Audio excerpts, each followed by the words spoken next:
What's good, Whisper Nation? It is the last day of Mock Draft Mania, May 31st, and you are joining us for a 14-team half-point Superflex mock draft. Let's go. Right here. Big Travie, Johnny Game Time Hicks, the rest of Whisper Nation, what's good? What's going on? Happy Memorial Day. Thank y'all for your service, and a big shout out to everyone with military members and folks in their family, and a special a pause and reflection for those who did not return home. So we thank all of you, fallen and still with us, and hopefully you, Whisper Nation, glad to have you with us here, along with our boys here, Johnny and Travis. What's going on, guys?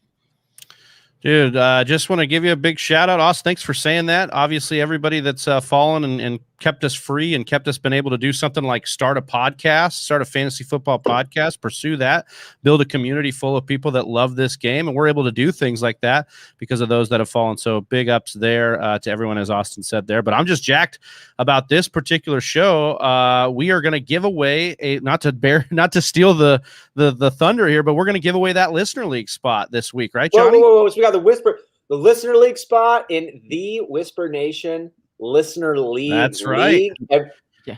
Yeah. So we're doing this mock draft. I just want it to be known right now. I'm just going to mention this right now. Last year, I bet one of the Alex Strofe, who is a good friend of the show, but he also made in the Listener League, about the tattoo on the face.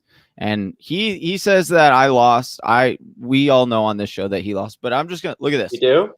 Look, there you go. Look, I just put the tattoo on my face right there, and it's on. Hold on, let me get this. There we go. It is on my face right there, tattoo. You see it, people. There. Even if I didn't lose the bet, but I'm just saying, I did it. Baby, I did it for the people. I did it for the people. You guys just saw that tattoo on my face. Speaking about it for the people, we've got 12 folks here drafting along with us in the mock draft. And the way that we're going to select this, Whisper Nation, because we need your help, is after we get done with these 12 rounds, we're going to be going through each one of the teams and picking between each one of us. We're going to do 4 a pop. We're going to evaluate 4 a pop and pick which one we think did the best of those 4. And then Whisper Nation, you're going to decide of those remaining 3, because myself, Big Travie, and Johnny Game Time Hicks are each going to pick who we think did the best. You are then going to say who did the best of those 3, and that is who gets the spot in the Whisper Nation Listener League. So we're going to put those 3 drafts up online on the Instagram page, and then whoever receives the most hearts and comments, that's going to be the voting system, and they'll get the spot in the league. Is that right, Johnny? Yep, that's absolutely correct. Okay. You hit it on the head there. So perfect. So then make sure you join along, and then we'll post that one up. And how long is that vote going to be going on? For like a week? A couple days? Yeah. Let's do a week. Yeah, we'll probably pop it up, and then we'll be able to announce the winner next Monday on our mock draft marathon. So we can post that up. We'll run it all the way through, and we'll tally those votes and be ready. Perfect. Well, big shout out to everybody who's drafting along with us here. We got Hooked on AT. Can't read the end of the name there because of the limited space, but we got BroCal 38 in the 2 spot, D-Bag 10 in the 4, Jacob Bley, number 1 fan in the 5, Tom Islab there in the 6. We got the News at 7, Spinks 87 at the 8, Cast Pajamas, good to see you again, in the 9 spot, Jay Blizzy, last year's Whisper Nation champion, Josh there in the 11 spot. Glad to have you with us, my man. The FB Therapist at 12, Don Flick back with us for 13. Glad to have you here. And 1, 2, 3, Shore in the 14. We got a full room.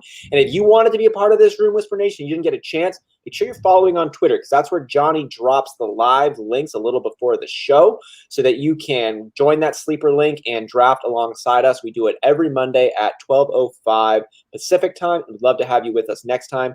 While you're at following the Twitter page, go ahead and just like and subscribe to YouTube to catch that daily content coming your way. And then you just don't miss a beat. And then I know that Travis also has the Discord link that he'll drop in the chat so that you can stay up to date with the latest conversation and catch anything from the Fantasy Whispers coming at you as soon as it comes out of Johnny's fingertips.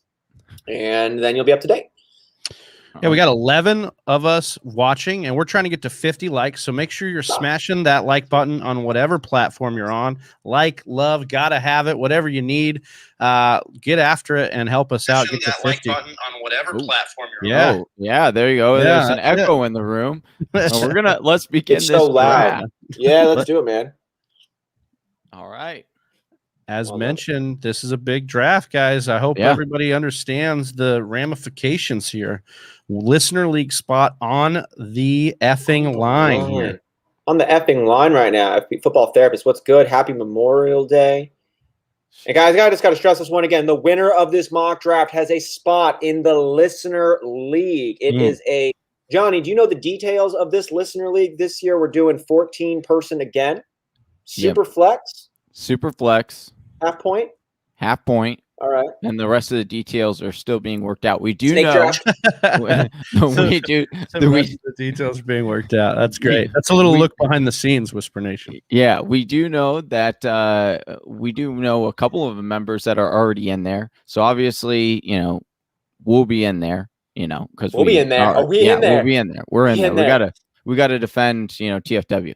Well, yeah, and as we mentioned, kind of off show, Jay Blizzy, who won, he's in here right now, last year's champ, automatically. Josh is in there, automatically entered into the Listener League. So he is just trying to affect the fates of other players today and try to mess with who gets in with him. Yeah, he's getting sniping players from maybe his future competition. He's trying to get in their heads right now. He's showing them what is in store coming up. Eric Zubert, what's going on, man? Happy Memorial Day, boys. So good to have you here with us. Love Whisper Nation showed up. What day for me not to mock? It is. We're gonna have another one though for you. We'll find some way to make that happen there. I want to ask you guys, man. We've had the draft now that has happened. We've had in our Dynasty League, our Whisper Nation Dynasty League. We had our rookie draft, and a lot more thought's been going into where these rookies are landing. A lot more thought on the high ceilings. I'm excited as this mock draft gets rolling out to see which ones of those players we start to see ADP climb and fall. That's going to be exciting as they crack into this and get a little bit more clarity in that front. Yeah, you'll have the hype, the puff pieces, the hype that's coming in now too. Like we saw Jonathan Taylor, what was that, 2 weeks ago, catching a go route from Carson Wentz, getting a lot of hype there. You're going to get some of the Jalen Waddle hype coming out. Zack Wilson's mom got some hype around Mother's Day. We just got all the good stuff going on. Everybody's getting hyped right now. Urban Meyer was on some pro wrestling show getting Chris Jericho. Biceps are getting hyped. Yeah, exactly. We've got Quadzilla over there in Atlanta. Mike Davis getting hype. Oh yeah. He's always had big legs. Yeah, he's like, don't sleep on my legs, bro. And legs never sleep. Yeah, they're always working. So, yeah, like we said, Superflex this year for the Listener League. Last year was not a Superflex. It was 14-team. It was brutal. Johnny can attest to how the injuries got to his squad, and it will happen again to somebody. Maybe Johnny again. We'll see. But now we've got that Superflex, so we're even making more of a premium on quarterbacks in a 14-team league. 28 quarterbacks will be drafted at least. If you want to have no extra bench spots, right? And start two QBs. So that's what we're talking about. We're talking about 3 potentially quarterbacks being drafted. This is going to be a wild year. There will be feast and famine. I feel like it's going to be a lot like the American economy, really, really rich at the top, and then just a gap in income. And some people be selling plasma 4 days a week. Right, exactly, just to start their starting lineup. God bless you if you do. Make sure you get that juice and cookies to keep that blood flow going if you find yourself in that position right now. Hey, please donate responsibly. But speaking of these positions, we got a real good sample here. We got a 14-team Superflex. So we're basically simulating the rules that we'll have in that Whisper Nation League. And it begs the question now, how early do you take a quarterback, Johnny? I saw you pass and go with your boy Nick Chubb. Big Travie, however, did take the number 1 at the stack, Patrick Mahomes. Are you playing right now to try on an actual maybe dress rehearsal, Johnny, of what you would do in the Whisper Nation Listener League, or are you just working it out right now and trying a different code on for size? I'm checking it out. I'm taking in all this data right now as I'm looking down. It's computing in, and I'm just gathering information right now. Now, once again, I don't know where we're gonna pick because we'll the Game Time Draft-O-Matic will decide that, and we'll do a show specially dedicated for that. But I don't know exactly where we'll draft, so that's the only problem. But I am getting data here. That's what we do. So we saw 5 quarterbacks off the board in the first round. About a little more than a third went in that first round, and I'm just wondering when that fall off happens. Big Travie, you went with a quarterback there in the first round. You went Patrick Mahomes. Are you aiming for something right now, or taking best available? There's a little bit of both. Going to try and maneuver both strategies. Like I said at the top, I mean, 28 quarterbacks will be drafted bare minimum. So it's going to be interesting. I mean, we saw last week, was that the football therapist that did that? Took 5 quarterbacks or 4 quarterbacks off the board. No, that was Cat's Pajamas. Cat's Pajamas. Yeah, so he might be doing that right. I mean, he's about to pick again. Yeah, I might have just given away his secret there, but yeah, that's what we're looking at, is just the scarcity at the position will be a real thing in this draft. And I'm not saying I'm going to play a little loose just to mess with Whisper Nation here, but I might be throwing things out that I wouldn't normally do just to see how people are going to react. Wow, smoke screens is what he's saying. Unbelievable. Well, look at this, baby. That's what I if I got this to start off, number one. Yeah, let's go. Why I not? know last year you had Nick Chubb as your dark horse to be the number 1 overall running back. Is it too early to ask who you think the number 1 running back this year is going to be? It's gonna be Nick Chubb. I'm doubling down. I think I was. I tend to do this sometimes. I tend to be 1 year early on my my hits or my dart throws, and so I'm going to double down. I'm going to say Nick Chubb. I believe Nick Chubb will play a full 16. Well, what is it? 17 games now. Yes. And I do believe that he will be the number 1 running back if he stays completely healthy. He was the number 9 in standard, and he missed 4 games. I know. And when you're talking about from a rushing perspective, he gets over 100 rushing yards per game. That's so solid when you have a guy that's just built in like that. And that's just, you're looking at a guy who's going to be getting a solid, 12 points minimum, on a week-to-week basis because they run so much there. Yeah. I just think the path is definitely there, and a lot of people are nervous because of Kareem Hunt. But I once again, but we know what that's about now, right? Yeah, and it keeps them both fresh. It really does. It allows them to change these guys in because they're so effective, and they get so many opportunities. And because of that, you want a piece of that running back game. And there's no real reason to think that the Browns are going to be anything less than what they were last year. Coaching calls come back. The main core of the squad is going to be returning, and everybody's going to be looking a little bit better. So I'm excited to see what Cleveland is about this season. I'm also excited to see what Trevor Lawrence is about, but taking him in a super flex in the 2nd round, Travis, is that too early, or is that about right for a guy like Trevor Lawrence with all of his pedigree coming in? I know you're taking a pick right here, so I'll switch it over to Johnny real quick before let you make that selection and get your take then on the backside. Johnny, where do you think that Trevor Lawrence has been one of the biggest touted prospects at the quarterbacking position, maybe in the Gen Z generation flat out? Is he being overvalued right now, or do you think it's about right? I mean, I don't like him being drafted there. I think that I would rather go with an Aaron Rodgers because I think no matter where he goes, he's going to be a good quarterback for fantasy. Yeah, is there any world that you should be taking Trevor Lawrence over Aaron Rodgers if Aaron Rodgers is in Green Bay? I'm not going to pick it out here because we know there's a lot of indecision. But it's the recency bias, right? It's because we've had quarterbacks come in, these rookie quarterbacks that have come in, and they've been, really good from the get-go. You look at their defense, it's not going to be great, so they could be throwing a lot. We saw what Joe Burrow did with a lot of, passing attempts. We've seen what, some of these other rookies can do. And if you get ahead of that, then you end up looking like a genius.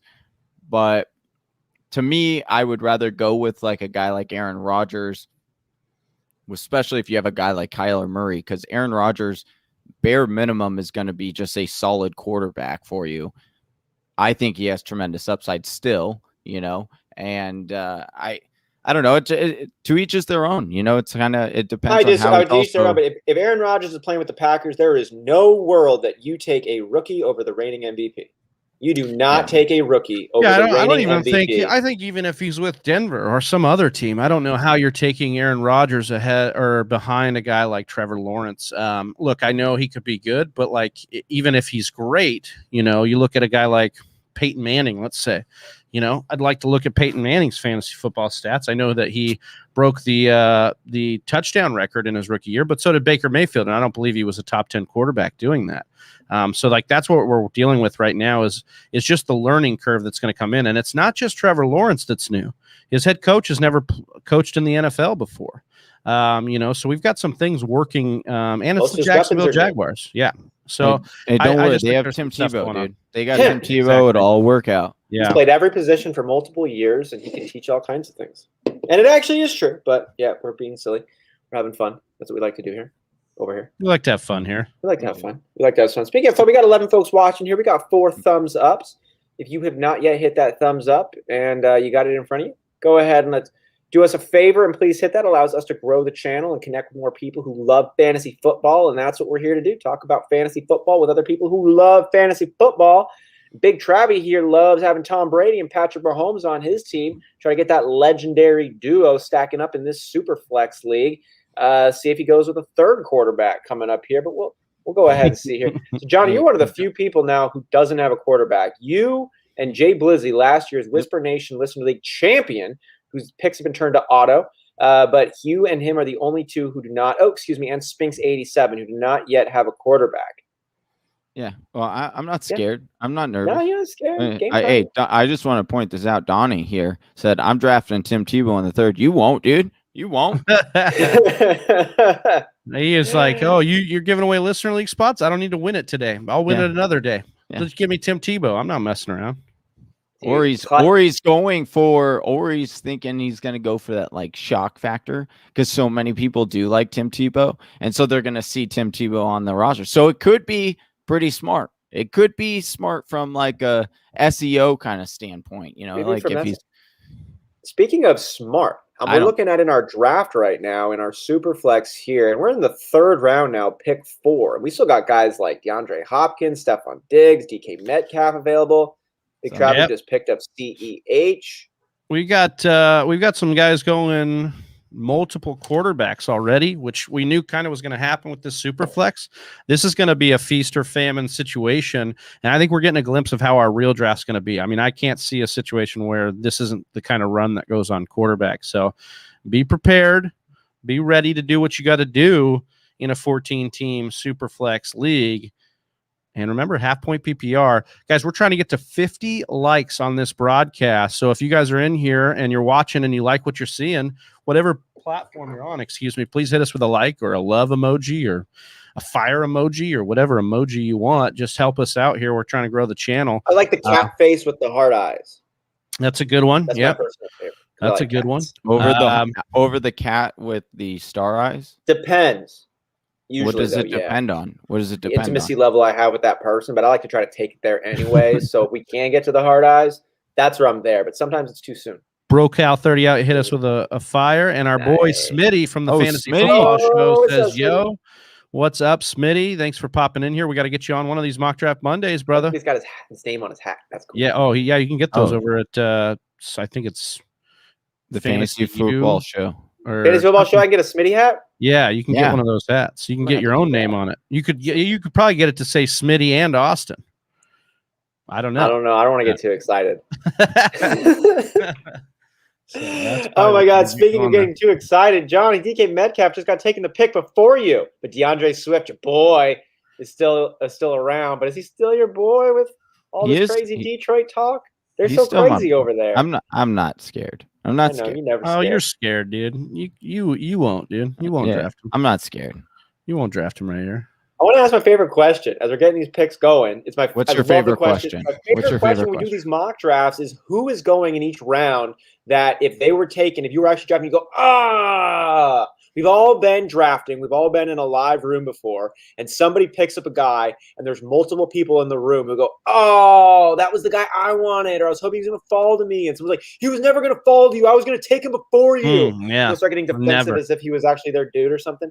So I'm wondering, the first round is all studs, super studs. We love them. They're great there. But maybe starting there with the the second round, because we did see some people going early.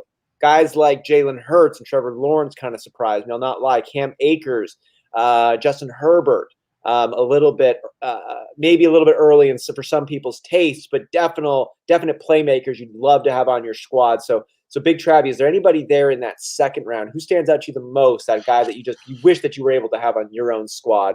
Yeah, in a sea full of quarterbacks in a different league, I would definitely have wanted AJ Brown. Johnny probably knows this. That's why I took him to spite me here. But just been really pumping on the AJ Brown. I mean, spoiler alert, he'll probably be my guy this year. I just think AJ Brown is locked in as a guy you should be taking, first off the board, given the news with Aaron Rodgers and Devontae Adams. Yeah. If we can get clarity on that, if we can get I'm all the way in from an Aaron Rodgers, then you can have a little bit more of a debate. But for me, 40% of that market share vacated with all those pieces leaving Tennessee.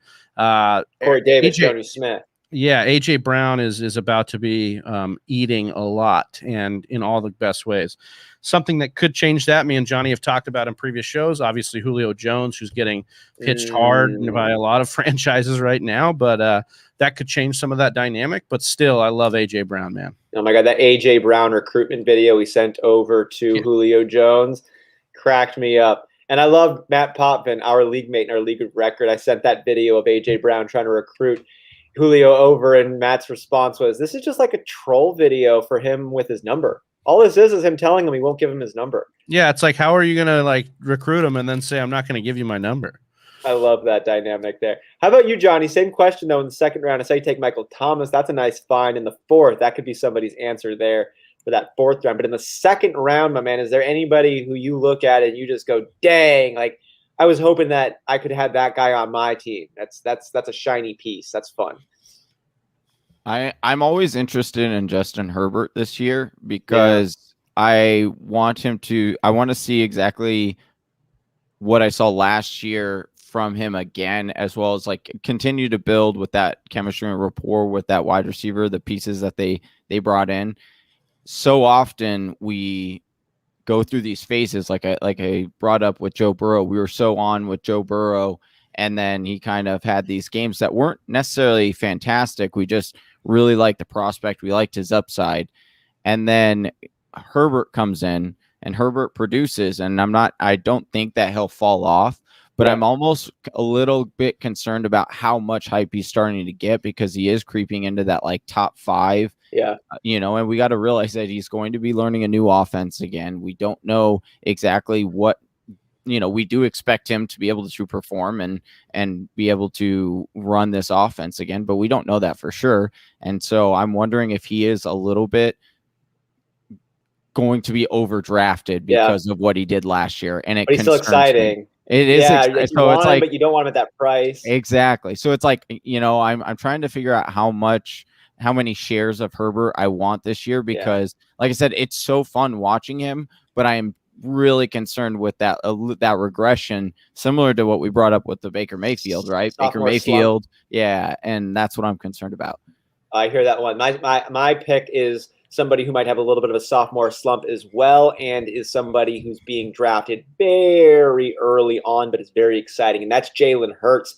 For me, a guy who we had a very limited sample size with at the end of last season, but boy, was it exciting. In the 4 games near the end of the season where he had 30 pass attempts or more in weeks 14, 15, 16, and 17, he had 2 games with 300 or more passing yards. He had 1 game with over 100 rushing yards, and he also had a 3 touchdown performance game.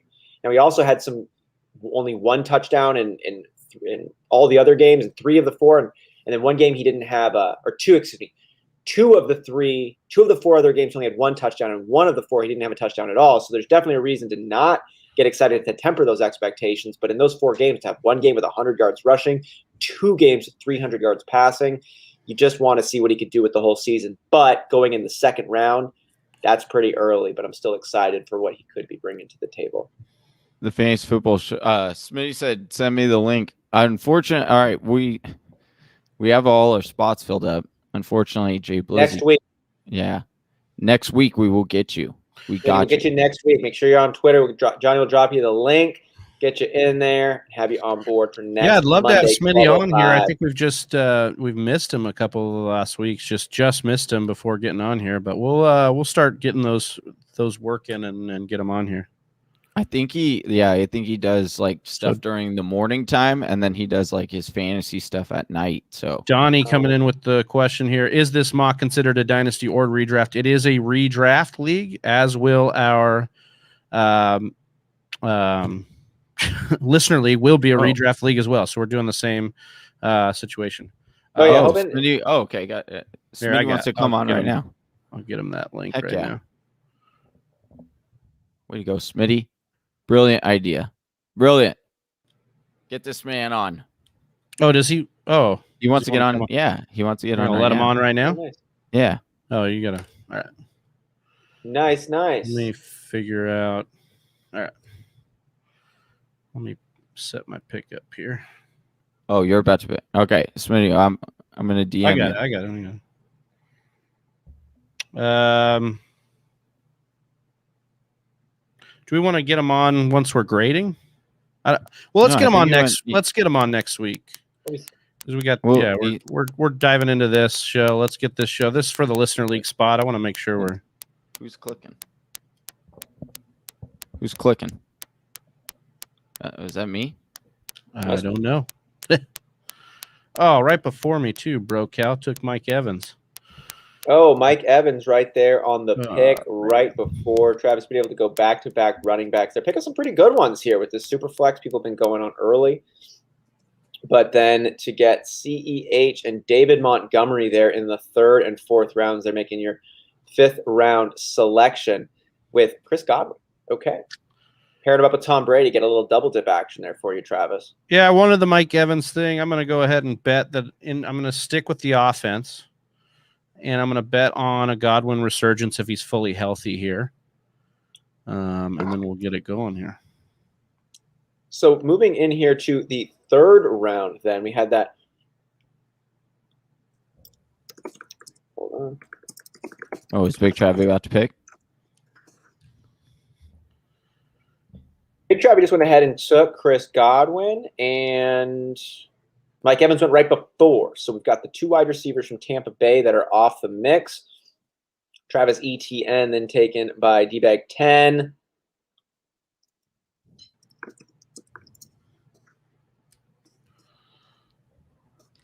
Yeah, let's see. Dang it, Justin Fields came off. Jacob Bley. I apologize, Whisper Nation. We're just trying to get this link over to Smitty here. So we'll just let me get that copied and get it over to him. Travis here setting that one up. Johnny, I want to ask you the same question here as we're working through the 5th round, but for the 3rd round. What player in the 3rd round where we had Matt Ryan, Baker Mayfield, CEH, Carson Wentz, DeAndre Hopkins, Trey Lance, Austin Eckler, Deshaun Watson, DK Metcalf, Tua Tagovailoa, Calvin Ridley, Najee Harris, Justin Jefferson, Stephon Diggs. Who was taken there that you would have loved to have on your squad if they were taken in the draft and you would have gone, ooh, good pick? I do like the Justin Jefferson pick. Yeah. I thought about possibly going Justin Jefferson, but I didn't think Tua would make it back to me in the 4th, and I needed a quarterback, at least one I can think that is solid but has some upside. Mm-hmm. The other pick, though, that I really like, I do like the CEH pick that Travis had. I do think that CEH is being slept on a little bit. Now, do I have some concerns? Absolutely. But once again, he's on an offense where he should get plenty of opportunity in order to score a lot of fantasy points. And did they add any new threats behind him at the running back spot?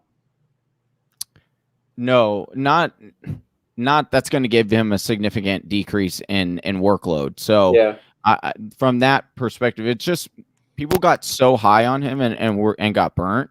And that's the reason why he's, seeing such a decrease. But he's you got to remember, he was slow into this offense.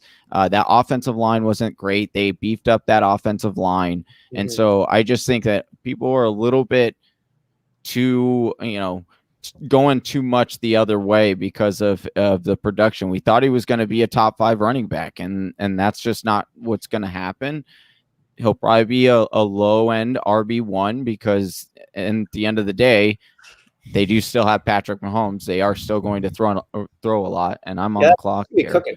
I'm with you. I love the CEH pick. I know Johnny just gave you a shout out, Travis, and you obviously selected him, and I'm here commenting about it. So we're in unison that we like CEH, but I'm pretty sure off the top of my head, the guy had over 1,200 yards total last year. He had like near 50 targets through the air come his way, double-digit touchdowns, playing behind a pretty poor offensive line in Kansas City that just got better.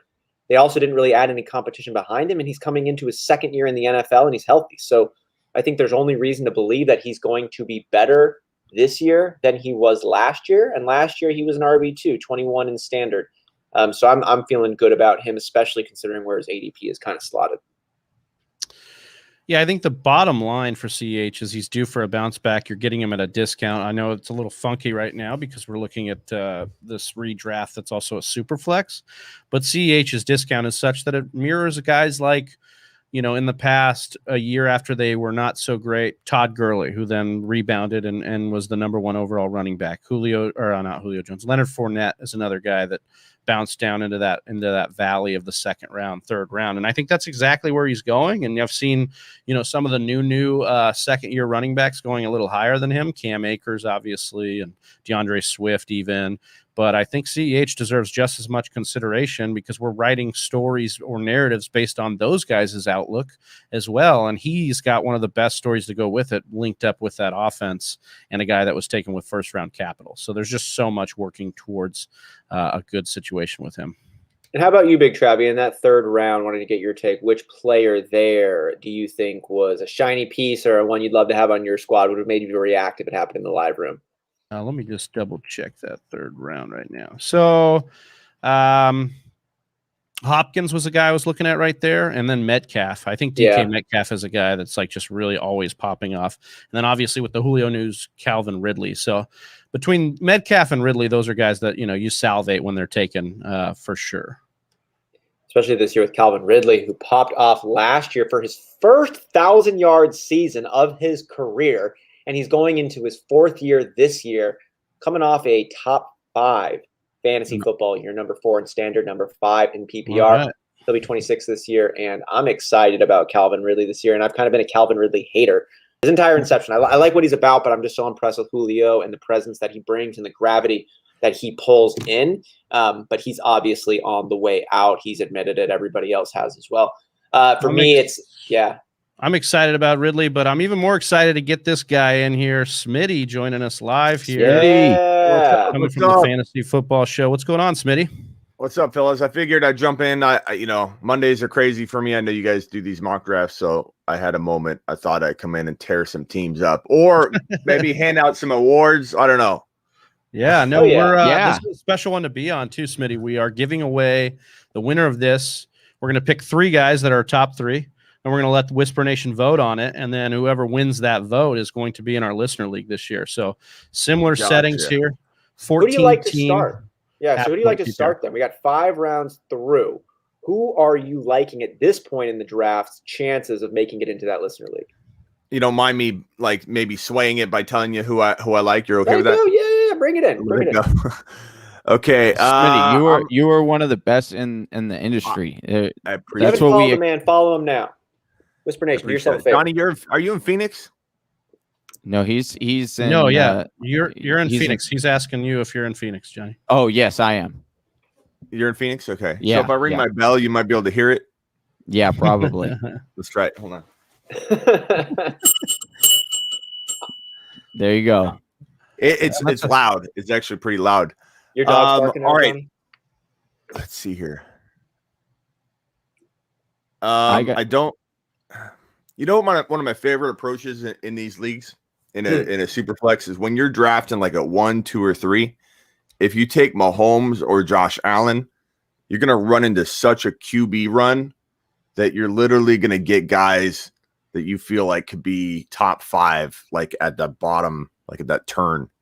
I do like the McCaffrey, Aaron Jones, start, but because a quarterback wasn't grabbed, you're looking at much thinned out running backs. So that one team I think had such an advantage, but it's hard to know that, like you don't know what to do. You're like, should I take McCaffrey? Should I take a quarterback? But had he taken Mahomes, could have got, in my opinion, this would be the way to go. And not everybody would agree with this, but I would take at least one of the top 5 wide receivers in my mind right there at that turn for the 2.14. But it's a 14-teamer. Okay. I don't like Tannehill, Brady, Stafford. Grabbing those guys in my first 2 picks, concerns me. I'd rather go really big, with one of my quarterbacks and then go cheaper later. Because look at some of these guys like let's see here. What about that anchor quarterback? It's kind of what I'm doing. I'm trying to see. I'd rather have like a Zack Wilson and somebody huge than go like Tannehill in the second round. But what are your thoughts on Zack Wilson this year? Because there are some people that aren't really big on him. Some people, we like him on the show. We like his kind of outlook as far as from his arm talent. However, I don't know if that's going to translate this first year like we kind of hope it will. Is that arm talent enough to overcome being a rookie quarterback for the Jets? Yeah, it's a rookie quarterback for the Jets that now have like half of their team from the NFL draft. You know what I mean? Like everyone keeps referencing the Jets. They're the new Jets. They have such a different team coming out of the draft, and it's such a potent, potentially potent roster now. And between Mims and the rookie and Carter looking like he could really get a ton of volume, and Zack Wilson, I think just having not only weapons but the offense having Zack Wilson makes it completely different. They haven't had a quarterback in such a long time. We keep judging them on having no quarterback, and new coaching to go with it. I have a feeling that we're looking at maybe not as quickly as the Buffalo Bill turnaround, but we're looking at a really quick turn. Like Jets football is going to be fun in like 2 years. It's going to be nice and magical. And this guy can roam around similar to, I don't want to say Pat Mahomes because people then say you called him Pat Mahomes, but his style is very like makeshift on the run, weird angles. Nobody can throw from an angle like Mahomes can, right? Well, now this guy kind of can. And I really, really like him. I think I'm not big on Fields. People get really mad at me, but I wasn't big on him coming into the draft. Everyone said he's going to the Niners, and Trey was my only pick to the Niners. Trey, Wilson, Lawrence both have the potential. All 3 have the potential to be like top 7 fantasy football quarterbacks and NFL quarterbacks. I truly believe that. I think this draft class is so like rich. It's going to be crazy. What is it about Fields that you don't like? Is it the release, what? Because I feel like the upside is definitely there from the rushing perspective, obviously. And I do think he's pretty accurate, even though the throwing motion isn't the greatest. Or is it, you don't trust Matt Nagy in that system? I think it's like a combination of everything. Like had he landed in San Fran, I would have been much more on board with the idea of him coming around for me, but heading into the draft, I some of it's eye test. I don't get that vibe from him. I could be wrong. I could change my mind a year from now. I'm open-minded about it, but I think landing in Chicago just puts him in a position where, it's a tough spot. I think Nagy doesn't excite me. I already had a little bit of bust concern with him, just a little bit. So he's from Ohio State. There's that. I don't necessarily think the release is definitely different. Of all the top 5 guys that were drafted, he's the one with a questionable, throwing motion. He's the one with the most questionable throwing motion. He holds on to the ball a lot. You can find film where he doesn't, so it's not like you can't, refute that if you want. But he holds on to the ball a little bit too long. I feel like there's just more of a chance of him cracking under pressure too. He feels a little like a lot of people like Haskins, like all these quarterbacks are going to look good until they get in the NFL. And I just think he's one of those guys that's going to just fade a little bit. And I don't think you can always use that Ohio State thing, but there's something to what kind of system they run and why it's not translating over and over and over again. There's some truth to it, but I think you could definitely like make a claim like that a quarterback's eventually going to be amazing from going from Ohio State to the NFL, but it's definitely a concern. The other part too is Wilson goes into I think a great situation. I know everybody's a little bit worried about it, but I think it's going to be great. I like Salah a lot. I think they change everything, really quickly in New York. And again, you give them a bunch of different pieces at once. It's not like they just got Wilson and then he's got to deal with what, Darnold was dealing with, Bell was dealing with. It's completely different. The regime's going to be really fun. A fun regime, and I think they showed that I believe the ownership gave a lot more power to the coaching staff and this time around too. So you can see that through the draft. Wilson. I don't know why, but I just call it most gut instinct. I mean, I don't really know how to say it, but I just don't feel that Fields will work out to the tune everyone's suggesting he will. It's not that I'm saying he'll bust out right away, but Tua's very similar in my mind. Like there's some caps that you got to put on Tua's potential and output. Will he bust out? Probably not, because they surrounded him with a lot of talent. But will he ever be elite? I don't think so. And I feel the same way about Fields. Could he survive and be, a top 15 quarterback, maybe 18? It's a really deep QB pool now. But I don't think he's got the makings of breaching the top 10 like Lance, Lawrence, and Wilson do. Maybe that weapons set that they put around Fields could keep him surviving for a little bit. If Allen Robinson balls out, if Mark Mooney does what the internet hopes that he can, maybe we see him stick around from that talent around him, but he's not going to be the driving force, is what you're saying. That's my take. I mean, I could be wrong. In 1 year, to be honest, quarterbacks are my wheelhouse. I do predict Mahomes, Josh Allen. And I'm not just saying I got on board when they look good. Before Mahomes was even starting, it was a bold prediction. He's the number 1 to 5 overall quarterback in fantasy football. Josh Allen coming into his rookie year said would be a top 4 quarterback. I didn't see Lamar coming, so these things happen. Fields could be that kind of player. It slips past me and I'm like, damn, maybe I need to go reevaluate my Fields evaluation. But, I don't feel like he's going to have that potential. I really don't, but he could be. I crank out, over a video a day pretty much, and there's thousands of predictions out there. I'm going to get a handful of them wrong, a lot of them wrong. This could be one of them. So if you like Fields and you're watching and you're mad at me right now and you're throwing stuff at the screen, this could be the one. So don't worry. So I want to ask you that question with the quarterbacks, as you are an expert in this area with them. If you're in a redraft league and you're selecting a rookie quarterback, are you prioritizing their talent and ability, or are you prioritizing the system that they're in? Would you take a guy who has higher talent but worse weapons, or a guy with less talent and better weapons on the team? Case by case, man. I don't think there's any kind of formula for it. It's just I believe in Zack Wilson. I believe in Trey Lance. The problem with Trey Lance is you could probably get Jimmy G too pretty cheaply, but if you get Trey Lance and Jimmy G, you're probably looking pretty good at your QB2, because I think once he gets in there, the weapons are around him. It's he'll produce pretty quickly, even if he's just running for a touchdown, getting used to the passing attack. I like Lance a lot in a 2 QB league if you can cuff him. But case by case basis, I mean, Trey, I still think there's a shot Trey starts week 1, but right now it doesn't look that way, so you can't draft that way. Right. I like what you're saying. With Joe Burrow, we like a lot of things, but then him playing for the Bengals and that horrendous defense is requiring him to throw the ball 60 times a game, which then is beneficial from your fantasy perspective. Yeah. Who's a sneaky good quarterback in this format is, and it's risky, so you'd almost have to cuff them together, but Taysom Hill, but then what happens if he doesn't play at all? But he could play enough every game, even if he's not even starting, to be relevant in this kind of format. So maybe I'll get him cheap enough to do that too, just to hedge those bets in a Superflex, because that should be a beneficial quarterback. Can you scroll up a tiny bit? I'm gonna look at these rosters again. So, man, these are tough because it's 14 teams, so it really does get even. Well, and it's oh my, I've gotten sniped the last 3 rounds. It's just been it's been terrible. I'm glad we're mock drafting this and this isn't the actual one, because this is horrible. Yeah.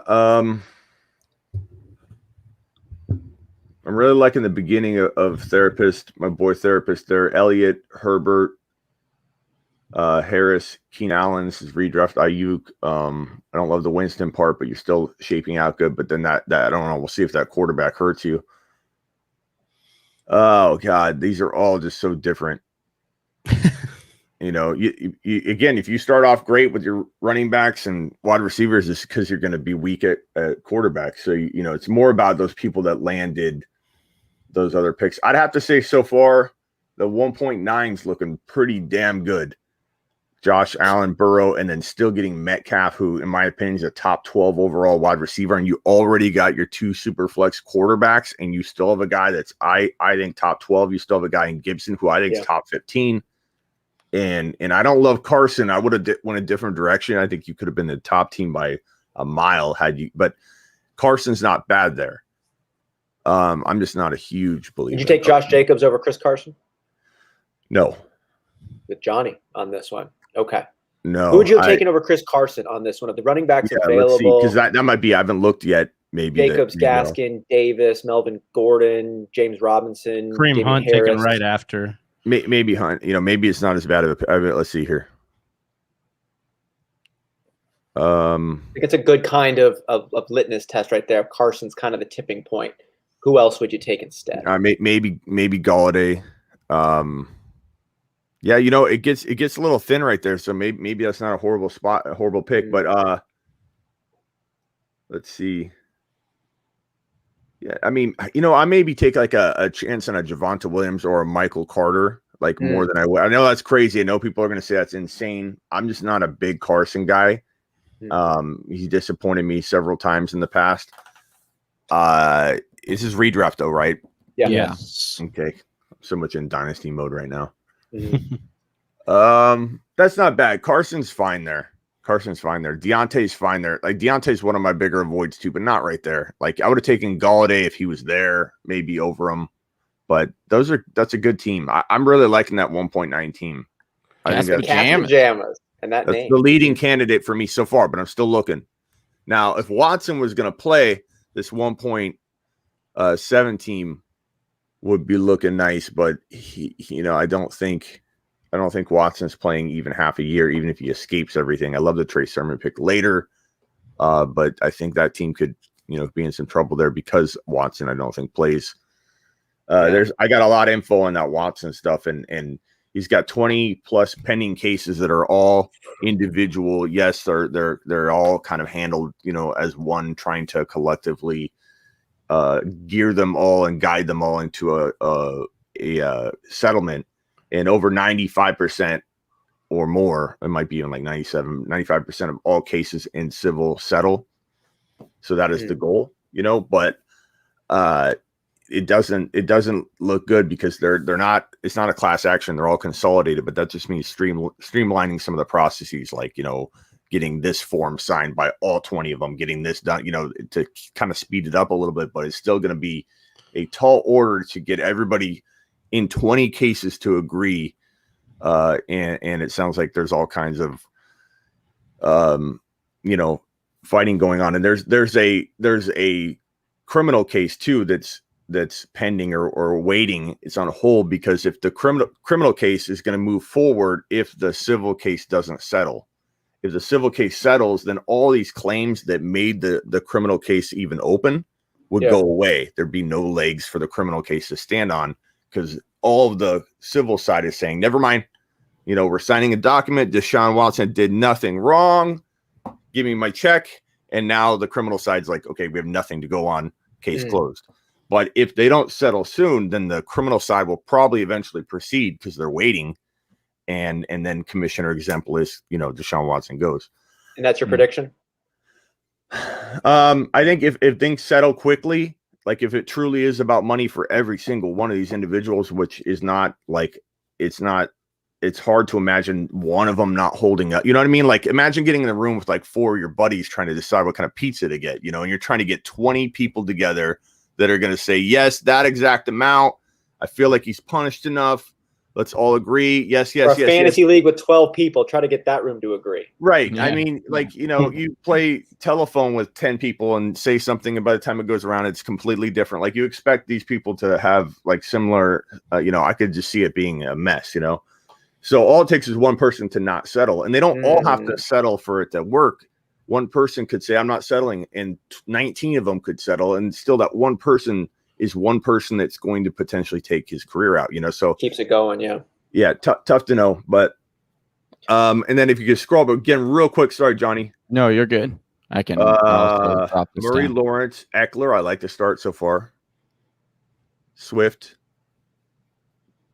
Not huge on Swift, but there's not too bad. I would have taken, 4.8. Oh, I'd taken Lamb over Swift, though.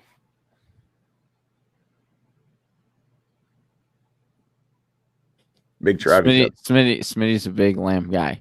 He loves big Lamb guy, not a big Swift guy. You share that with Johnny. Johnny, or I'm sorry, Big Travie. Yeah. I'm loving your team, bro. Well, thank you. I appreciate it. I can't win, but I am happy that I went quarterback early, and I'm able to fill out. I'm going to say you're the front runner so far. That's a great team. But I can't win. I mean, you get two quarterbacks like that. You still start off with Clyde, who, in my opinion, is still top 5 to 10 potential running back that you can get in the third half round to fourth round range, which protects all that risk of him not. Monty was number 4 last year, so you can't hate that. Godwin could bounce back. Odell, who's Odell? Yeah, he'll remind us this year. Hopefully. Well, we'll see. I mean, he has to be fully healthy. That's it. I think he wants to. I think he really wants to, and I think he has it. It's just if he wants to make it happen, he stays healthy. Jamar Chase, I like that late. Okay, so Taylor, Stafford, Wentz, Waller, ETN, Cup. Okay, Henry, Rogers, Hopkins, Kittle, Fields, Mike Davis, Lockett. That's a sneaky good team right there. Henry, I mean, if Henry stays healthy, I worry about that a lot. I mean, 300 carries in 2019, 400 plus, including playoffs in 2020. I don't know if you guys are old enough to remember the 270 carry curse. I think it was 271, 272. Yeah, you got 272 carries, you were done. You're done. Yeah, you were absolutely done. Now it's like you can go 400, but what's that tell you when he's got 700 plus carries in 2 consecutive seasons in a row total? And then the 2,000-yard curse, I worry about that. And in in read, I don't know if you guys do a lot of dynasty right now, but in redraft, Derrick Henry's ADP is about 5, right? 5, 6, 7.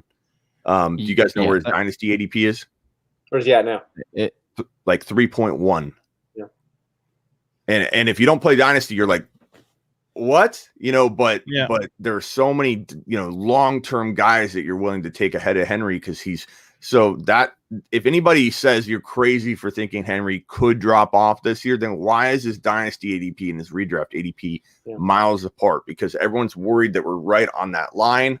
So are you predicting that? So, because I've heard a lot of analysts say that they think Tennessee's window's actually shut as far as being a contender, and I think that could be a huge blow to them. So, are you kind of projecting a fall off for Henry?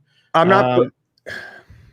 Or do you just think it's definitely needs to be factored in, even in redraft?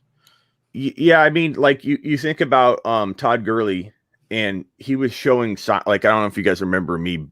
No Todd Gurley out of your iPad. Breaking the iPad 10,000 times. No Todd Gurley. I'm gonna do that this week. I was gonna maybe do it today though on another player. So 10,000 times. I'm just trying to prepare for it because it takes hours. Oh yeah. It's Deandre Swift, just so you know. Wow! Unreal. No, we have to talk about this. Smitty, that is Johnny's. I will. Boy. We've been giving him a hard time for. I'm just gonna. I love your content. I always give it a thumbs up, but the moment that comes out, I'm gonna be honest with you, dude. I'm gonna give it a thumbs down. That's okay. Because you're trying to diss on my boy. I expect it. Why don't you like him? What's wrong with him? Tell Deandre. I mean, number one. Okay, do you want these in? These aren't order of importance. Break it down. Let me break down the case, man. At your convenience, my man. Number one, Detroit Lions. They struggle to produce running backs, whether it's commitment, whether it's injury, whether it's just they get consumed and gobbled up in this horrible situation that they've now created for themselves. They had if Stafford were there and Galladay were still there, they had everything, moving forward into 2021 that they had in 2020. I'd probably be like, you know what? This could be the year. that this changes, that Swift becomes the guy. If you remember, Kerryon Johnson was higher touted than Swift is right now heading into his bust year. Like everybody got excited, the rookie, Kerryon Johnson. He was going in the first round the next year after his rookie year and completely busted and fell off the map. People were more excited about Kerryon Johnson. Further. I liked Amir Abdullah for a little bit. Yeah, I loved Abdullah. That was one of my bigger busts, I would say, is I had big plans for Abdullah. I had big plans. And I just watched him fail over and over and over. Because I was playing fantasy football during Barry Sanders days. I was actually playing. That's when I was playing fantasy football. And you get the newspaper out, you do all the statistics, at the library, before you get there half hour early, you break it down on the box score. If your guy wasn't in the box score, I don't know. I forget how we figured out how many points the person got if he wasn't in the box score, because there was only so many people who could fit in the box score on the newspaper. And this is before pagers, bro. Yeah. Smitty playing in like a 20 person league. Abe Lincoln was in my league. Lincoln was. And so, Sanders was like watching the Lions fail every single year since that time.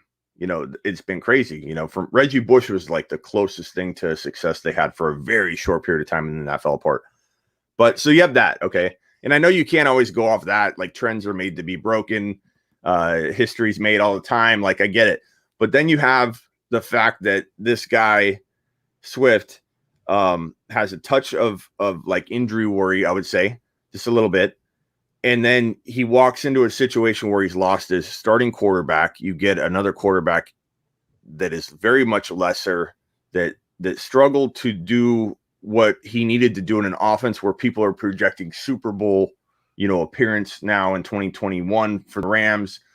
And if Stafford, who's going to potentially take, this team to the promised land, which everybody's so excited about, couldn't do it in Detroit, what makes anyone think Goff's going to, You have rapport between Hawkinson and Stafford get ripped from that situation. So I think Hawkinson's going to struggle a little bit too. He'll get a lot of targets and get peppered a lot, but will they be accurate? Will they move the chains?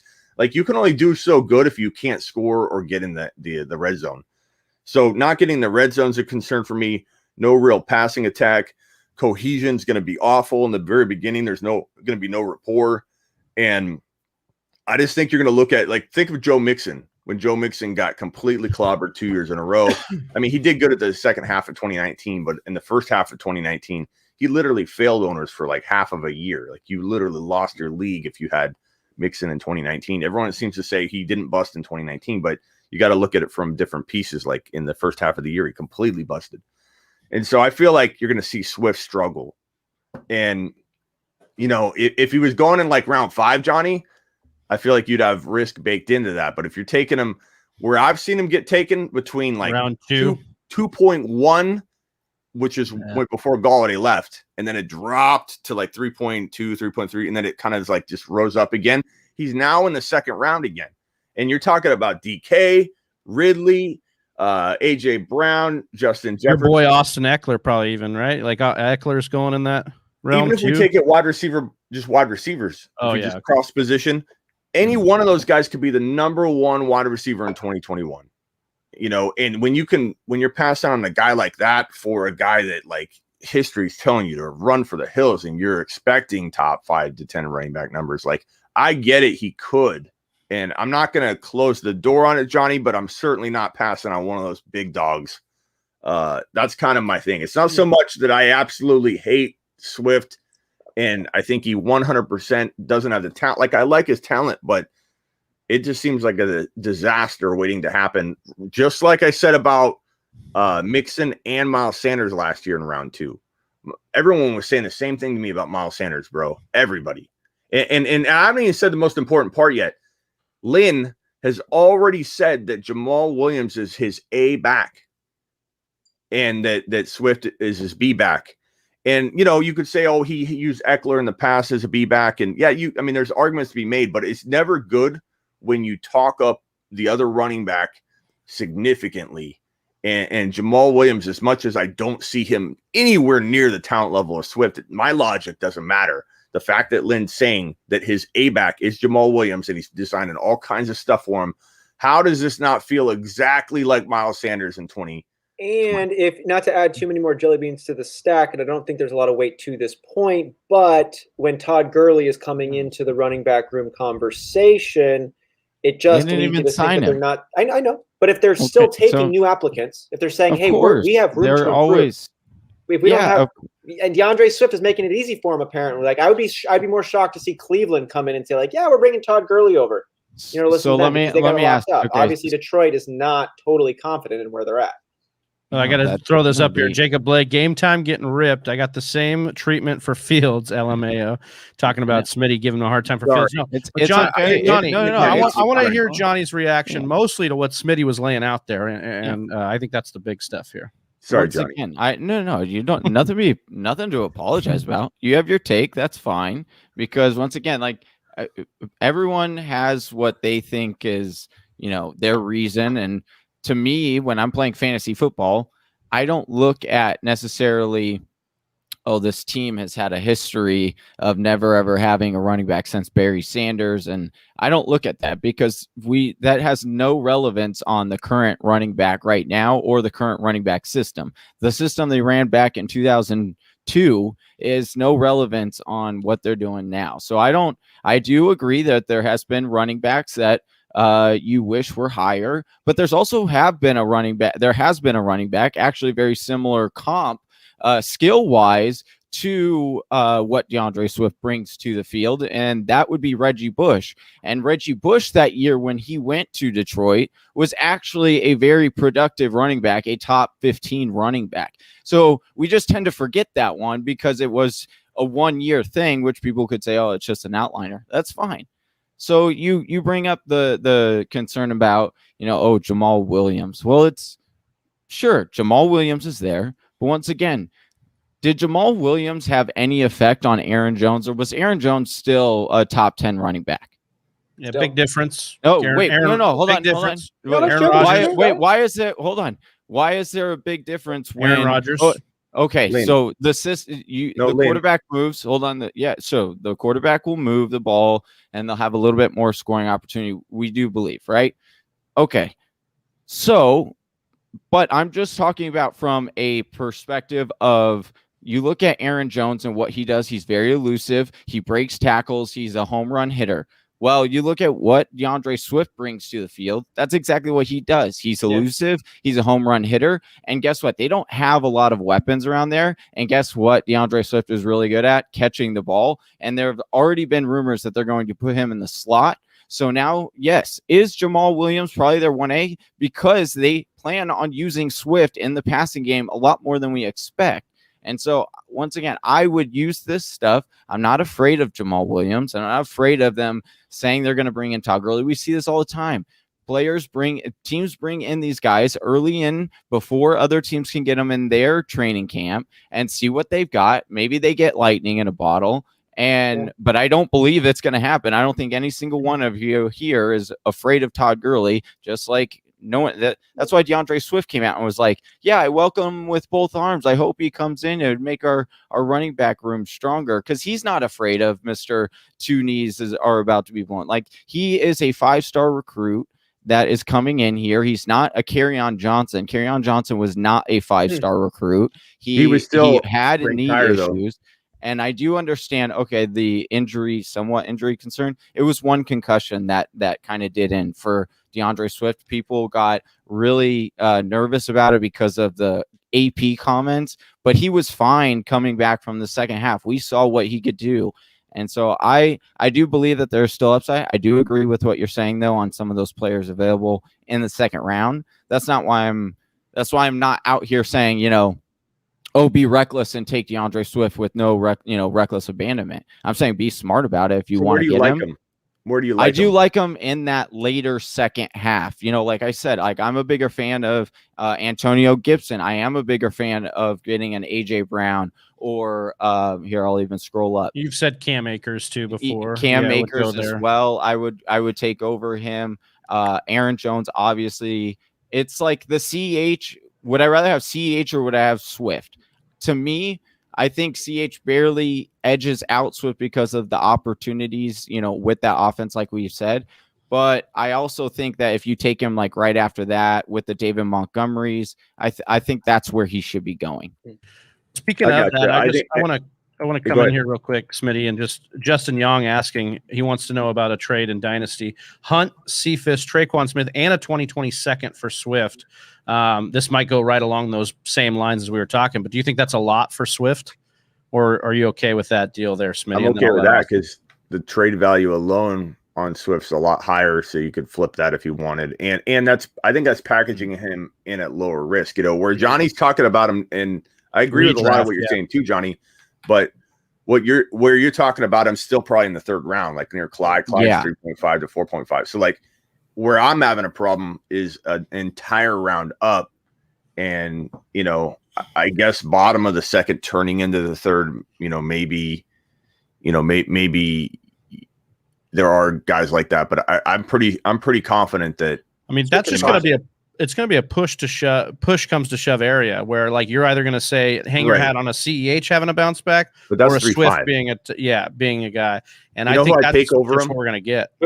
I take Harris in a heartbeat over him. Najee Harris. That's a lot of people like that. Yeah. I just think when you add Harris in the mix, it pushes them like at least a 3.5 to like almost, fourth round. And so like, that's where I'm more okay with it. But I just can't get near the even bottom of the second. But hey, man, that's why we play.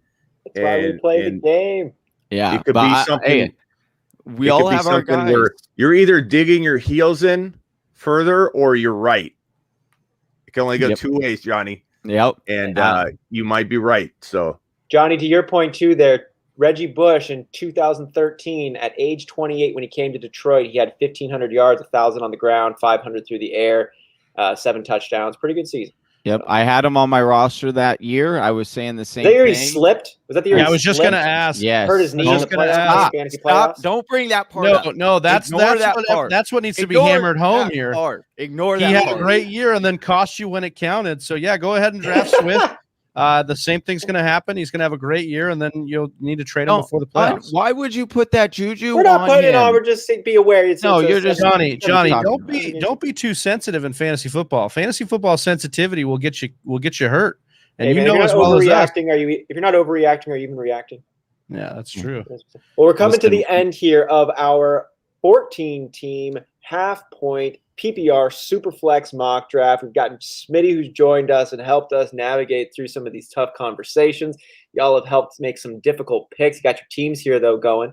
After we get to the end here, the next 4 picks, Johnny, Travis, and myself, we're going to go ahead and break these guys up. We're going to give you our quick rundown, get it to our final 3, and then Whisper Nation, you're going to tell us who did the best of those final 3 people, and the winner of that is going to be in the Whisper Nation Listener League.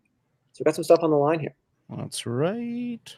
Yeah. So far, my early take, big. I'm not in any particular order, but my top teams: Big Travie.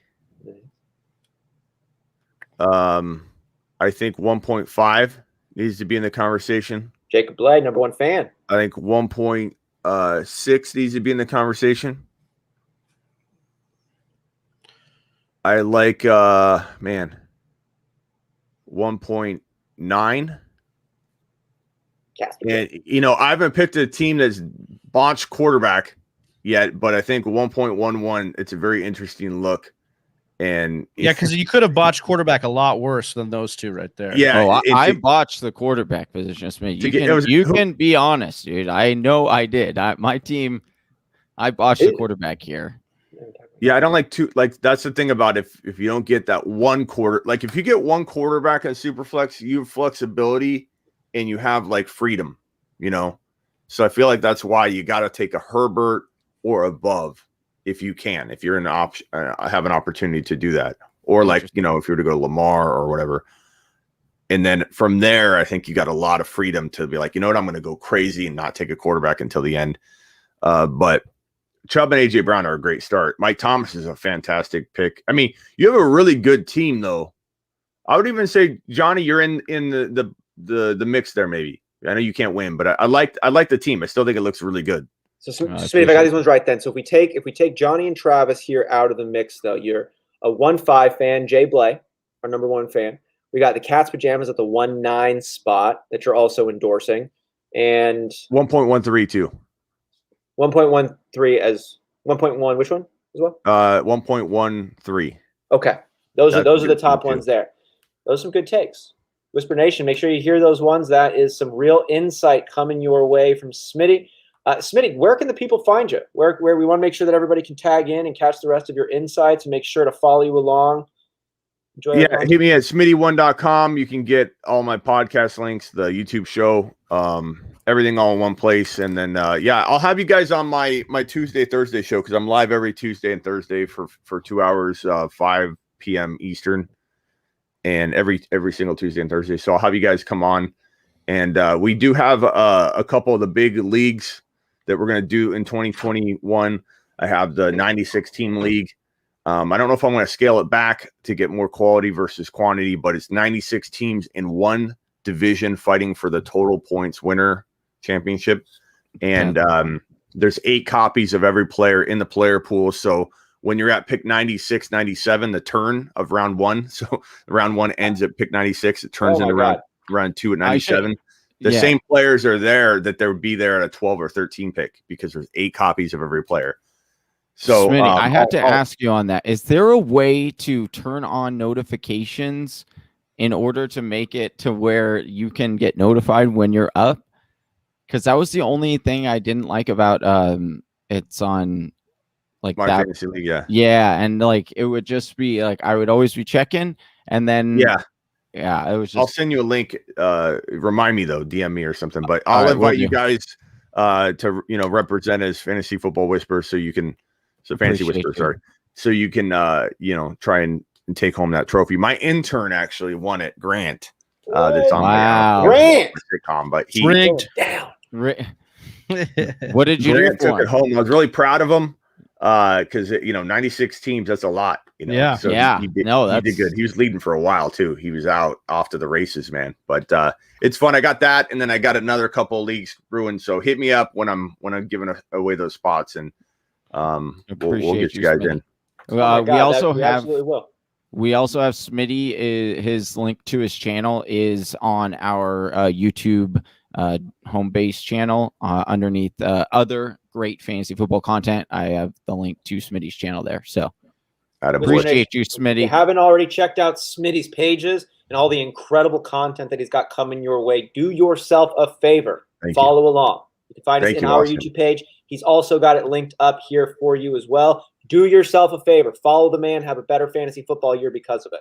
All right, guys. Have fun ranking your teams and finding your winners. I appreciate it. Appreciate you, Smitty. Thank you. Appreciate you, man. All right, boys. We got to another one.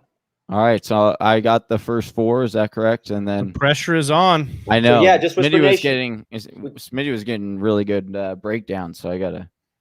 Yeah, we're gonna pick up where he left off, Whisper Nation. We're gonna go ahead and divide up the remaining 12 teams, 14 minus Johnny and Travis's. Each one of us is going to give our rundown of 4 squads, let you know who we like the best of those 4. At the end, creating 3 teams for you, Whisper Nation, to tell us who did the best. Johnny's going to post those on the Instagram page, and then through your comments and the little hearts that you give those comments, that'll be the voting system, and we'll decide which one is in the Whisper Nation Listener League for the 2021 season. All right. I'll start with Hooked on AT. All right. I don't know what the rest of his thing is here, but Christian McCaffrey at the 101, Aaron Jones, Matt Ryan, Terry McLaurin, Derek Carr were those his second quarterback. He's got TJ Hawkinson, T. Higgins, James Conner, Laviska Shenault, Henderson, Paris Campbell, and Ryan Fitzmagic. Ryan Fitzmagic is always a guy. I should have went with Ryan Fitzmagic. What am I thinking? What are you not? Hey, I know exactly. Great pickup there at the end. Okay. So this is a pretty solid team. Having a Terry McLaurin, T. Higgins, Laviska Shenault is maybe that's a little bit of question mark. And Paris Campbell, I do like. The running back room there is pretty solid. All right, that team's all right for the 101. All right, we got Bro Cal 38 took it's the 102 took Dalvin Cook at the 102 spot. Then came back Ryan Tannehill, Baker Mayfield, then Allen Robinson, Mike Evans, Mark Andrews, Melvin Gordon, David Johnson, our boy, or no longer our boy, I guess. Still our boy forever. Will Fuller, Devin Singletary, Alexander Madison, and Pat Freiermuth. Not a bad team there. You got a really solid running back core here. Dalvin Cook, Melvin Gordon. No, well, it's all right. I love the wide receiver group here. Allen Robinson, Mike Evans, and Will Fuller. Very, very solid. Very, very solid. Pretty good competition. Pretty good competition there. All right, we got D-Bag 10. Is that right? D-Bag 10. Yeah. We got number 10. Number 10. He picked number 4 though, so it's a little bit of it thrown me off. Number 4 picked number 10. Yeah. So we got. I guess that's backwards. Jonathan Taylor at the 104. Then Matthew Stafford, Carson Wentz, Darren Waller, Travis Etienne, Cooper Kupp, DJ Chark, Raheem Mostert, Michael Pittman, Mike Williams, Michael Gallup, Philip Lindsay. Interesting team here. Cooper Kupp, DJ Chark, Pittman, and Mike Williams are his wide receiver depth there. I don't know. And then Jacob Bley. It's my last team here to evaluate. Jacob Bley, number 1 fan. It's got Derrick Henry at the 105, Aaron Rodgers, which we talked about, Rodgers in that second, Hopkins, George Kittle, Justin Fields as a second quarterback. Smitty might question that, but I think it's going to be a good turnout for him. Mike Davis, Tyler Lockett, Ronald Jones, Robbie Anderson, Rondale Moore, grabbed him in the 10th, like that one, and Mac Jones and Kenneth Gainwell. Who? Kenneth Gainwell. Let's talk about Mac Jones, but that's fine. Yeah. Oh, well, that's. I knew you were going with the Mac Jones thing, but yeah. So obviously, I'm gonna agree. I definitely agree with Smitty that Jacob Bley would be my pick of my selections there of my breakdowns. He's the guy I want representing my section. Yeah, Smitty jumping in here too. Yeah, Fitch changed him. Yeah. All right. Austin or Big Travie, one of you guys is up next. Yeah, I mean, Austin, you want to take it? Sure, let me jump in here. Tom Islev in the 6th spot takes Alvin Kamara. Tough to be critical of Alvin Kamara at any point. Obviously, there's a couple of question marks. He's going to be playing without Drew Brees for the first time, but the man is insane. And I'm excited to see what he does, as I always am. Jalen Hurts and Trey Lance there in the 2nd and 3rd rounds. I mentioned earlier how Jalen Hurts is someone who gets me very excited, but that early on of a selection is pretty expensive, even for what he projects. We haven't had a lot of sample size of neither of these quarterbacks. So with such a premium price on them, I'm a little bit concerned. It doesn't mean it's going to hurt you. It just needs to work out. CeeDee Lamb there in the 4th. I like him, but he's another person who needs to make it happen. He's got a couple of receivers ahead of him that could get in the way, but his talent is insane. Miles Sanders there in the 5th. I like that as your number 2 running back. Smith and Judy there is your 2nd and 3rd wide receivers. They're young, but they're talented. Carter, same boat there in the 8th round, rookie running back for the Jets.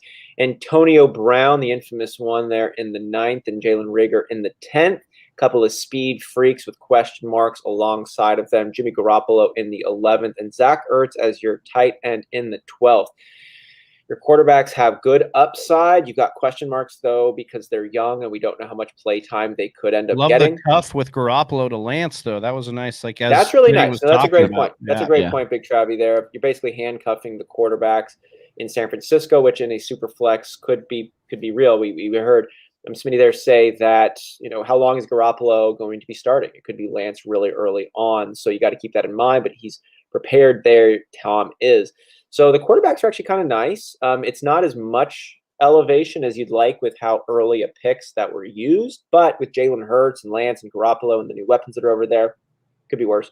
And then so those are the quarterback positions, pretty good. The running backs there with Miles Sanders, Kamara, and Carter, actually like that one. CeeDee Lamb, Smith, Judy, Brown, Reagor. You got a lot of upside, but not a lot of certainty. Tons of question marks at the wide receiver position. My Antonio Brown is the only one with more than 2 seasons, more than 1 season actually already played. So that's a big question mark, and we all know that his situation comes with some holdings of the breath. So you're aware that this could be dynamite, but you're also not sold on any of these wide receivers as well. And then Zach Ertz, I think he's probably washed, but we'll see about that. So it's an okay team, but it doesn't have as much experience or as much upside as I would kind of hope for. So it's an okay team though. Moving on to the news, in the 7th spot, he takes Kyler Murray. And then Trevor Lawrence there in the 2nd. I love the Kyler Murray pickup, even as the 2nd quarterback taken overall, even with Josh Allen, Lamar Jackson still on the table. You go early with that. Kyler Murray, I think he's going to be a top 3 MVP candidate this season. You got to have him stay healthy, but it is true for everybody. Trevor Lawrence, I got an issue with there in the 2nd. Taking him over the reigning MVP, even with the question marks, is a tough pill for me to swallow. Rookies are tough to throw it down, and Trevor Lawrence is good and highly touted as he is. It's not like he's the fastest quarterback to ever come out that would have that mobile floor coming in with him as well. So I don't love that as your QB2 with taking him that early, even though it could still work out because of how high a pedigree Trevor Lawrence really does come into the league with. Moving on to Austin Eckler and DeAndre Swift as 2 running backs. They're both real dynamic. 3rd and 4th round. I like the selection.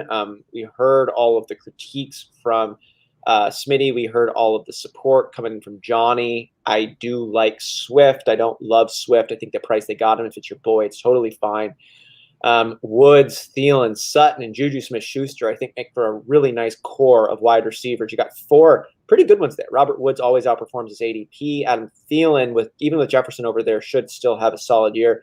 Sutton, as long as he comes back from his injury, should be nice. And Juju Smith-Schuster re-signed with Pittsburgh by choice. He didn't have a great season, but it was a better season than I think a lot of folks were expecting him to. And I'm hopeful for Juju Smith's season coming up here in 2021.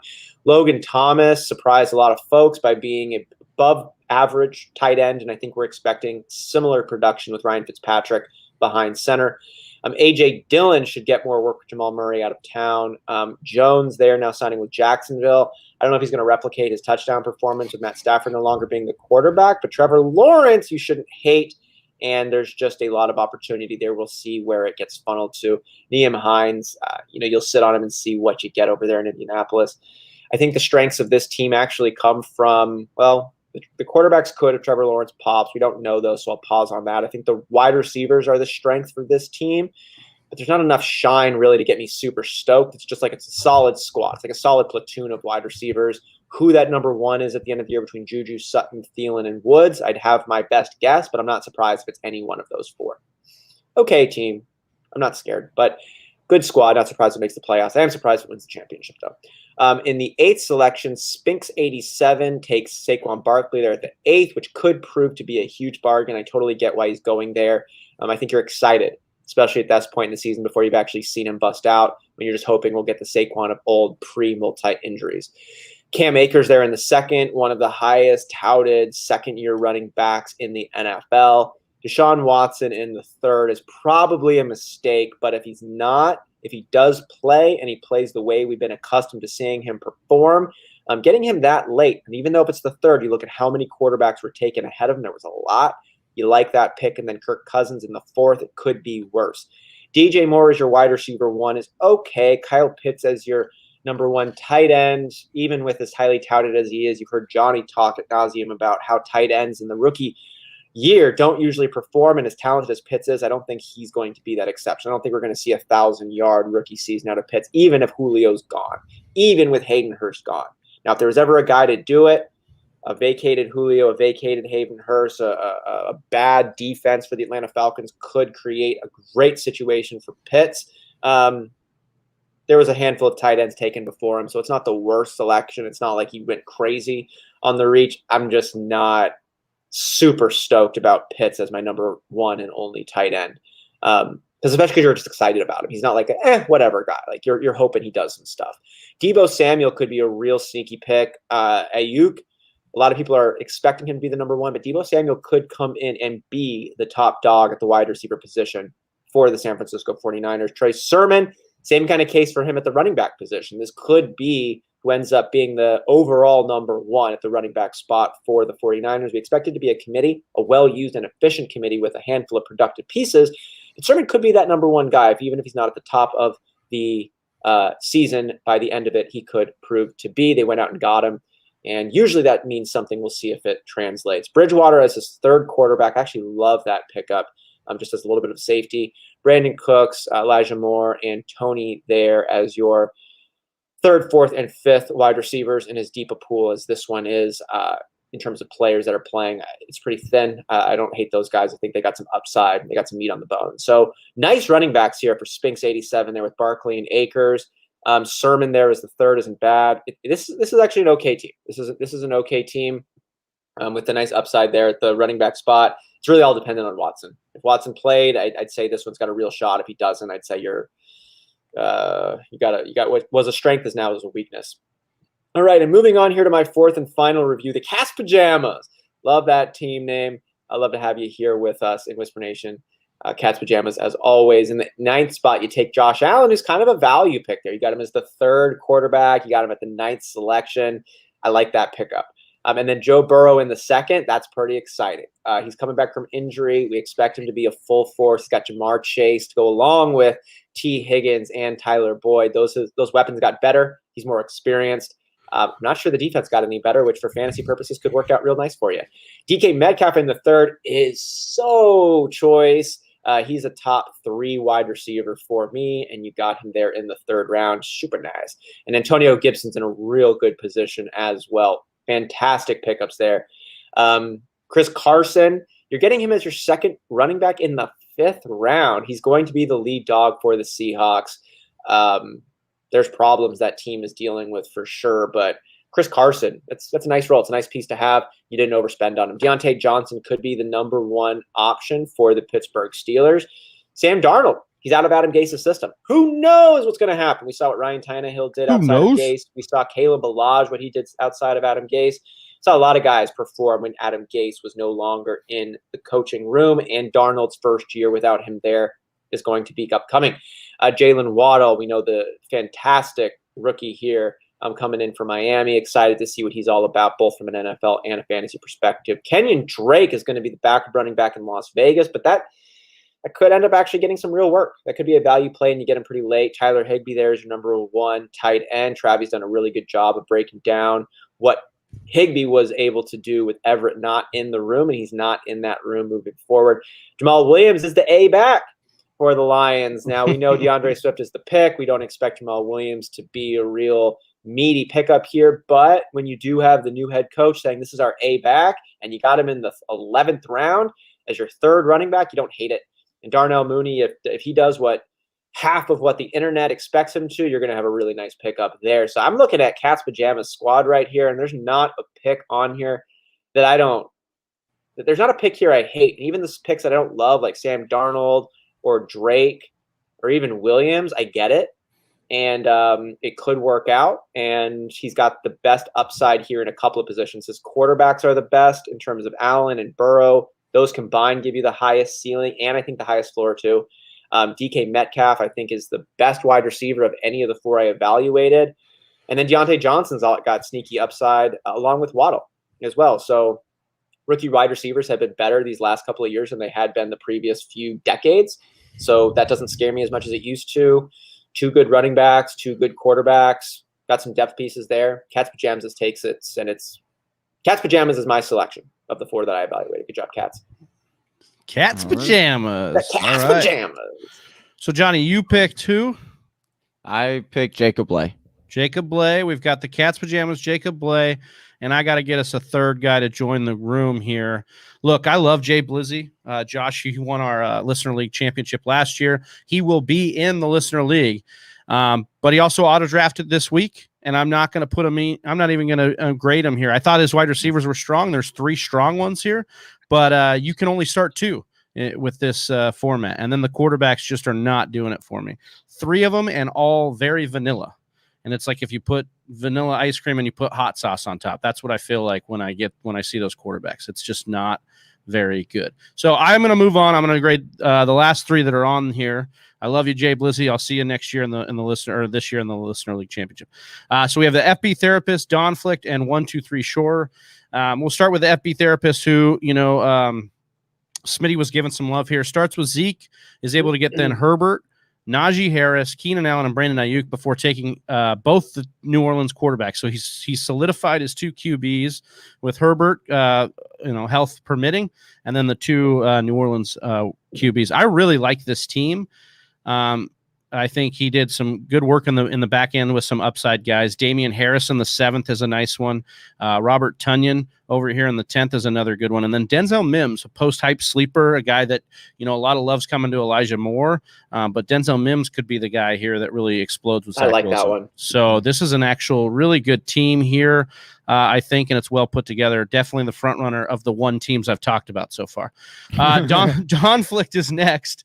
He had Lamar Jackson, Russell Wilson. I mean, looking at the 2 QB situation for these back 3 teams, Don Flick has the best 2 QBs to start, and that should happen when he drafted them both back to back. I love Lamar Jackson's rushing upside, and then you have Wilson. Should he get Julio Jones, this is even more sexy. So then you got Justin Jefferson, 2, look, we're not excited too much about Joe Mixon or Josh Jacobs, given injury history with Mixon and Jacobs, what the Raiders are just kind of telling us about Jacobs and showing us. But these are guys that are going to get volume in their offense, and they're going to be probably the touchdown guy in those offenses. So you like that. I love what he was able to do with the upside of Chase Edmonds, even in the 7th as well, to pair with those guys should one of them fall short.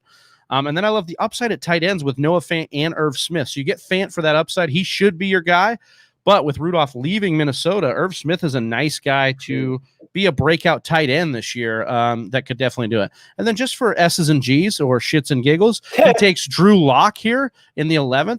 And I love the Henry Ruggs pick. Look, we're going to have an AFC West show, but just a little teaser on that. As I was talking to Johnny off air a couple days ago, Drew Lock and Josh Allen have identical numbers through their first 15 games. In fact, Locke is a lot better in a lot of categories than Josh Allen through their first 15 games. So don't sleep completely on Drew Lock. They obviously brought in Teddy Bridgewater.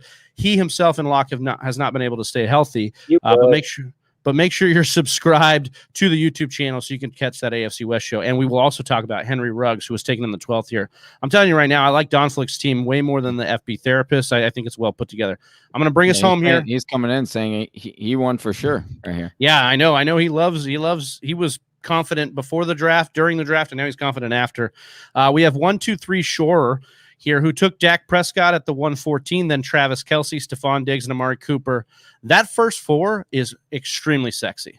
I am loving that. You got the double dick. How sexy is it? With Dak Prescott. We almost slipped and made it too sexy there. The Dak Prescott to Amari Cooper double dip. Double dip, not to be confused. Right there, yeah, is really good. Then you have Stephon Diggs and Travis Kelce. I think he could have done really well here had he had more to work with at QB. If there was something left for him, maybe gets a Fitzpatrick later. I love this even more. Myles Gaskin, Claypool, Javonte Williams. I like what he was able to do at running back for going so heavy at other positions earlier. And then you have Marquise Brown, Corey Davis, Bateman, and Beasley. Look, this is not a slight on Shore. I think he's got a great team here. It's probably a playoff team in this 14-team format. But Zack Wilson scares me. The running back depth scares me. And so for that reason, I'm picking Don Flick to move on as my guy. So Don Flick will join Cat's Pajamas. That's right. And then Jacob Bley in our three-team runoff race here to get that listener league last spot in the listener league, or not last spot, our first spot given away in the listener league.